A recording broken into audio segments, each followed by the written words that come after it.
नमस्ते बच्चों, मैं आपकी हिंदी विषय की अध्यापिका मनीषा गौतम आज आपको आपकी वसंत पुस्तक का पाठ 3 नादान दोस्त पढ़ाने जा रही हूँ। बच्चों, इस पाठ के लेखक हैं प्रेमचंद जी और ये एक ऐसी कहानी है जिसमें दो भाई बहनों का वर्णन है।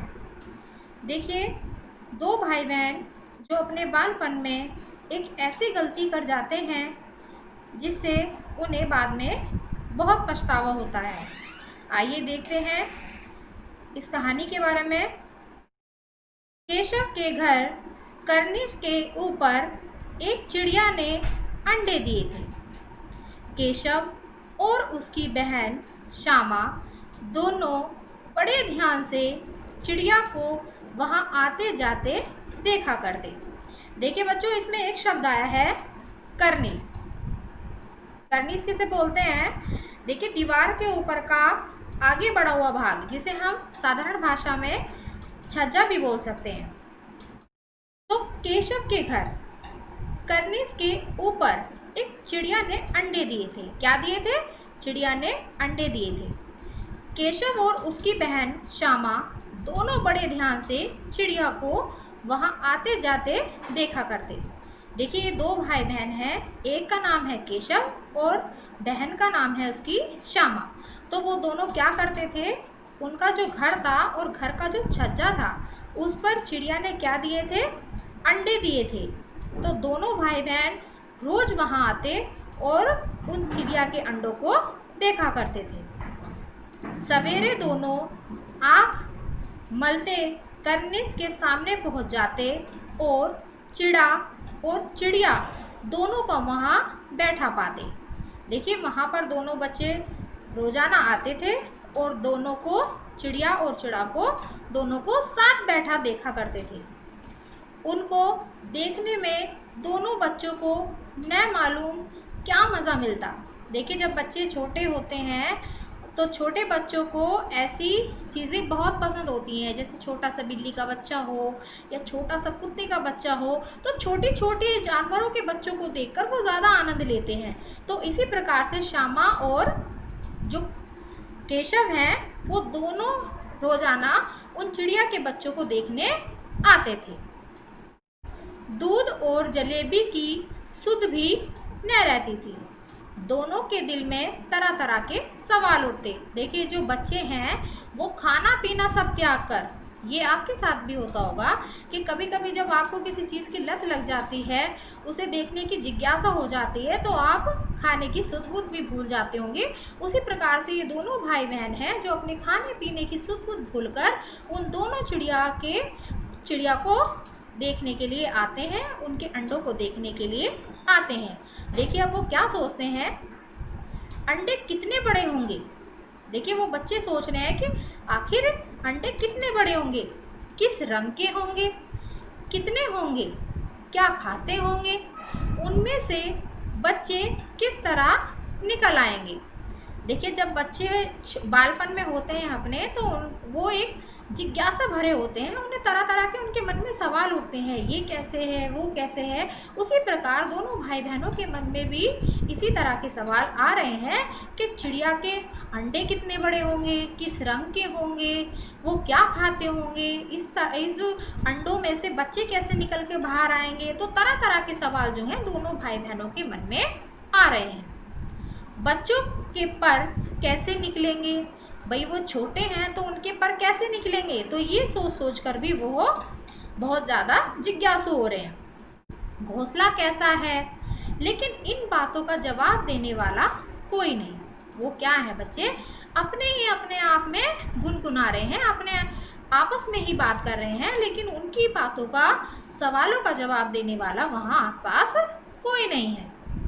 न अम्मा को घर के काम धंधों से फुर्सत थी, न बाबूजी को पढ़ने लिखने से। देखिए, उनकी जो माता जी थी उनको घर के काम धंधों से फुर्सत ही नहीं थी और उनके बाबूजी जो थे वो पढ़ने लिखने में व्यस्त थे। दोनों बच्चे आपस ही में सवाल जवाब करके अपने दिल को तसल्ली दे लिया करते थे। उनके मम्मी पापा को तो समय ही नहीं था, तो दोनों भाई बहन क्या करते थे, आपस में ही बात किया करते थे और अपने मन को तसल्ली दे दिया करते थे। श्यामा कहती, क्यों भैया, बच्चे निकलकर फुर से उड़ जाएंगे।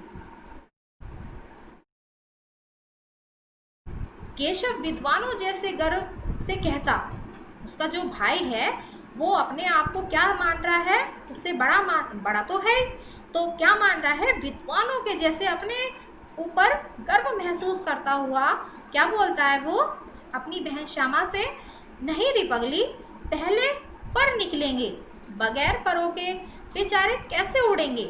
तो उसका भाई जो है केशव, वो अपनी बहन श्यामा को समझा रहा है कि पगली, बिना परों के कोई पक्षी कैसे उड़ सकता है। श्यामा कहती है, बच्चों को क्या खिलाएगी बेचारी। अब देखो श्यामा के मन में सवाल आ रहे हैं कि वो जो चिड़िया है वो अपने बच्चों को क्या खिलाएगी। केशव इस पेचीदा, देखिए बच्चों, एक यहाँ पर शब्द आया है पेचीदा। पेचीदा किसे बोलते हैं, पेचीदा बोलते हैं मुश्किल को, ठीक है, जो कठिन हो, मुश्किल हो। केशव इस पेचीदा सवाल का जवाब कुछ ना दे सकता था। इस तरह 3-4 दिन गुजर गए। दोनों बच्चों की जिज्ञासा दिन दिन बढ़ती जाती थी। अंडों को देखने के लिए वे अधीर हो उठते थे। देखिए एक शब्द यहाँ पर आया है अधीर, है। अधीर किसे बोलते हैं बच्चों, अधीर बोलते हैं व्याकुल होना, यानी कि उनके मन में व्याकुलता थी। हर दिन वो उठते थे और बस चिड़िया के बच्चों को देखने के लिए घर से बाहर निकलते और छज्जे की ओर देखते थे। तो इस तरह क्या है, धीरे धीरे कर 3-4 दिन गुजर जाते हैं और बच्चों की दिन पर दिन जिज्ञासा जो है वो बढ़ती जाती है। वो व्याकुल हो उठते हैं कि आखिर अंडों में से बच्चे कब निकलेंगे और वो किस तरह के होंगे। आगे देखते हैं। उन्होंने अनुमान लगाया कि अब जरूर बच्चे निकल आए होंगे। बच्चे जो क्या हैं वो सोच रहे हैं, अपने आप में ही बातें कर रहे हैं कि शायद अब बच्चे निकल आए होंगे। किससे, अंडों से बाहर निकल आए होंगे। बच्चों के चारे का सवाल अब उनके सामने आ खड़ा हुआ। अब देखिए जब बच्चे हैं तो बच्चों के मन में तरह तरह की बातें चलती रहती हैं। उसी प्रकार श्यामा और केशव के मन में भी तरह तरह की बातें चल रही हैं कि अब शायद अंडों से बच्चे निकल आए होंगे। अब बच्चे निकल आए होंगे तो उन्हें खाने के लिए भी चाहिए, खाने के लिए कैसा उसे मतलब आहार चाहिए। तो ऐसी जो बातें हैं वो दोनों भाई बहनों के मन में बार बार आ रही हैं। आगे चलते हैं। चिड़िया बेचारी इतना दाना कहाँ पाएगी कि सारे बच्चों का पेट भरे। देखिए दोनों जो भाई बहन हैं, दोनों जो बच्चे हैं, वो बार बार एक ही बात को सोच रहे हैं कि जो चिड़िया है वो तो खुद छोटी है और वो अपने बच्चों के लिए इतना सारा दाना पानी का इंतज़ाम कैसे करेगी। तो वो इस बात को लेकर दोनों भाई बहन बहुत चिंतित हैं। गरीब बच्चे भूख के मारे चूं चूं करके मर जाएंगे। वो क्या सोच रहे हैं कि अगर चिड़िया दाना पानी का इंतज़ाम ना कर सकी तो वो छोटे बच्चे तो भूख के मारे मर जाएंगे। इस मुसीबत का अंदाज़ा करके दोनों घबरा उठे। उन बच्चों को जो थी वो घबराहट होने लगी कि अगर वो इंतज़ाम ना कर पाई चिड़िया उनके खाने पीने का तो वो बच्चे तो मर जाएंगे। यह सोच कर वो बच्चे केशव और श्यामा दोनों क्या कर रहे हैं, घबरा जाते हैं।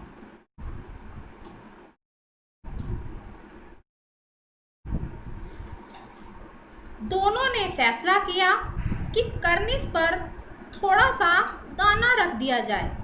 दोनों के मन में सवाल क्या आया, दोनों के मन में आया कि कर्निस पर जो है वो क्या कर दिया जाए, दाना रख दिया जाए। यानी कि जो घर का छज्जा है उस पर वो क्या रखने की सोच रहे हैं, दाना पानी रखने की सोच रहे हैं। श्यामा खुश होकर बोली, तब तो चिड़िया को चारे के लिए कहीं उड़कर न जाना पड़ेगा ना। तो वो श्यामा जो है वो सोच रही है कि अगर हम दाना पानी समय से वहाँ पर रख देंगे तो वो चिड़िया क्या है, वो खुद भी खा लेगी और उसके छोटे छोटे बच्चे जो हैं उनका भी पेट भर जाएगा और चिड़िया को कहीं जाना भी नहीं होगा। केशव, नहीं, तब क्यों जाएगी? केशव ने कहा, नहीं, तब क्यों जाएगी? जब हम दाना पानी वहाँ रख देंगे तो उसे कहीं जाने की ज़रूरत ही नहीं है। श्यामा, श्यामा कहती है, क्यों भैया, बच्चों को धूपने लगती होगी? तो बच्चे हैं तो उनके मन में तरह तरह के सवाल आ रहे हैं। कभी वो उनके खाने की सोच रहे हैं, कभी वो उनके मरने की सोच रहे हैं कि कभी उन्हें दाना ना मिले तो कभी उनकी मृत्यु ना हो जाए, और कभी वो कह रहे हैं कि बच्चों को कभी धूप, मतलब जहाँ वो रहते हैं वहाँ पर तो सीधे धूप पड़ती होगी, धूप, और धूप के मारे बच्चे क्या हैं, परेशान भी हो जाते होंगे। तो ऐसे सवाल क्या है, श्यामा के मन में और केशव के मन में आ रहे हैं। केशव का ध्यान इस तकलीफ की तरफ न गया था। बोला, जरूर तकलीफ हो रही होगी। केशव का जो था ध्यान पहले तो उस बात पर गया नहीं, लेकिन जब श्यामा ने कहा कि भैया चिड़िया के बच्चों को तो धूप लगती होगी, वो तो परेशान हो जाते होंगे, तो एकदम से जो है वो केशव का ध्यान इस बात की ओर जाता है कि तुम सच कह रही हो कि हाँ, बच्चों को धूप तो ज़रूर लगती होगी और उससे उन्हें तकलीफ भी ज़रूर होती होगी। बेचारे प्यास के मारे तड़पते होंगे।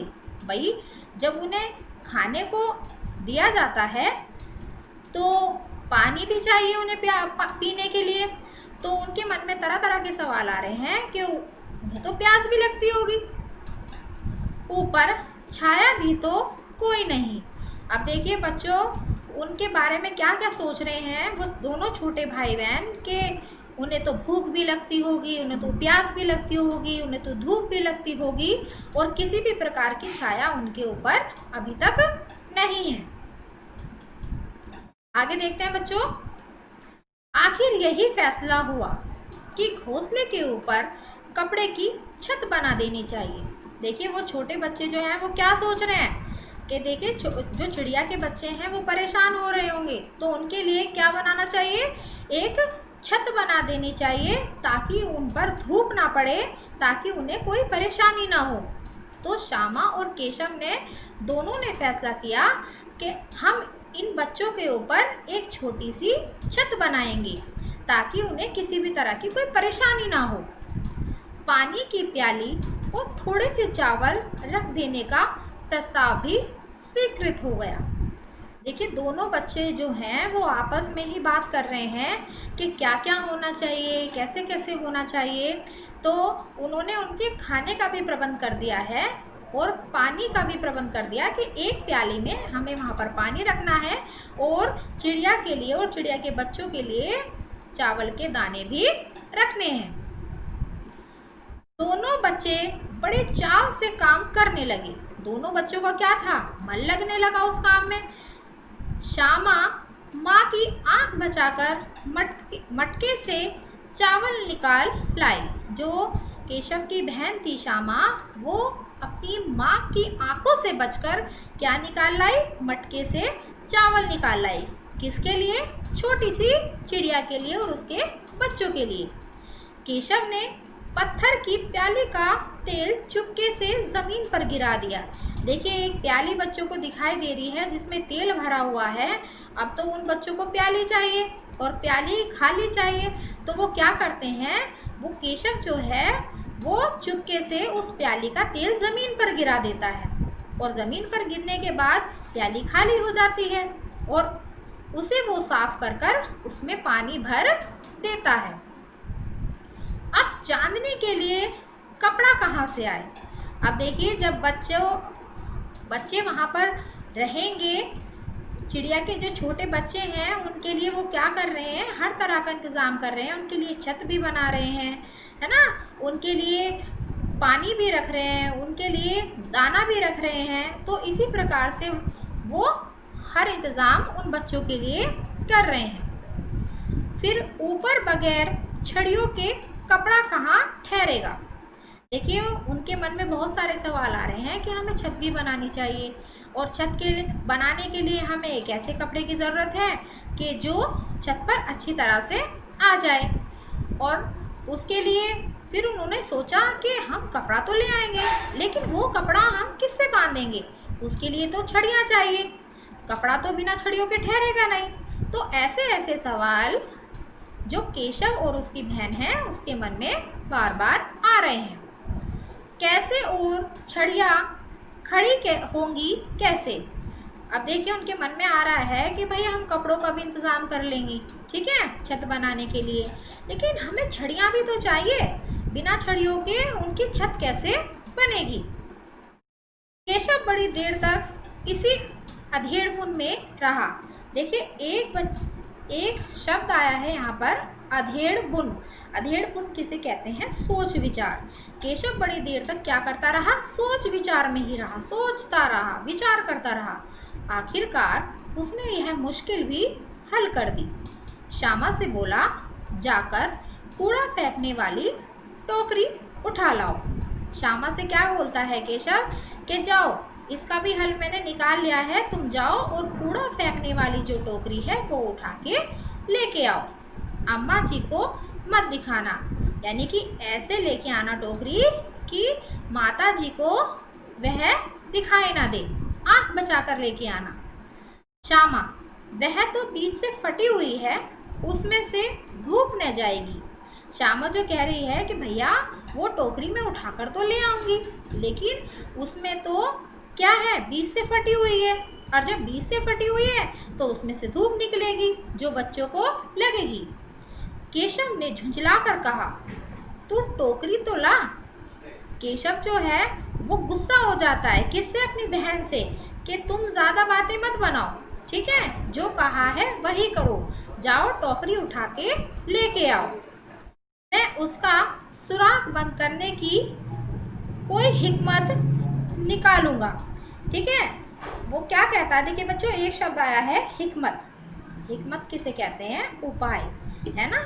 इसे उपाय भी बोल सकते हैं हम, और युक्ति भी बोल सकते हैं। तो केशव जो है वो नाराज़ होकर अपनी बहन से कहता है कि तुम ज़्यादा बातें मत बनाओ, तुम क्या है टोकरी उठा कर लेके आओ और मैं उसका अपने आप ही सुराख बंद करने की कोशिश करूँगा, उपाय निकालूंगा।